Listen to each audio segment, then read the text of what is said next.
Hey there,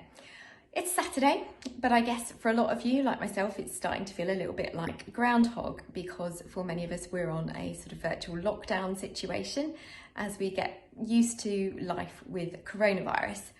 But I just want to drop on here today just to very briefly mention for those of you that are thinking actually probably going to need to tackle the supermarket today to get some food in for the week ahead. And I know that for any of us that have been through an eating disorder, are in the midst of the battle or are trying to recover, the very thought of hitting a supermarket is really hard at the best of times. But right now you've probably been listening to friends and family and indeed the media telling you how much more draconian the measures are, the sort of social distancing that's been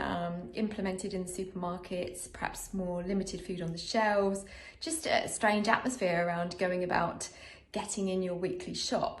But I want to just get the message out to you as sort of emphatically as I possibly can to say this is not the time to allow your eating disorder to win and to prevent you from going about those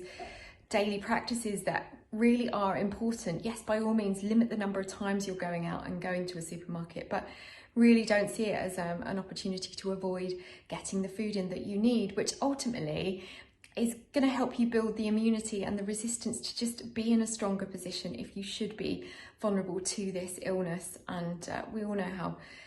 just how devastating the impact has been already all over the world. So let's do all we can to look after ourselves. So if you are going to the supermarket, yes, exercise all the safety and well-being measures that the government have talked about that are so important. But go armed also psychologically with the idea in your head that, okay, you might have a list in your head automatically of safe foods, but what are you going to get as alternatives so that it doesn't cause anxiety to creep in when you get to the supermarket and then find that certain things aren't on the shelves. So a good list, an actual written list as well as a mental list and some alternatives is a really, really good idea.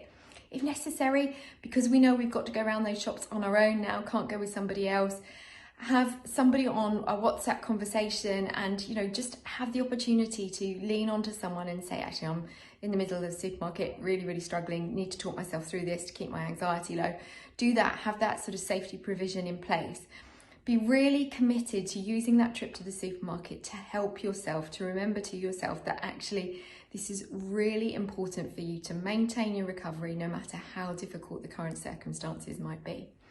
If we can help at all, as ever, please do get in touch with Wednesday's Child and we'll absolutely support you as best we can.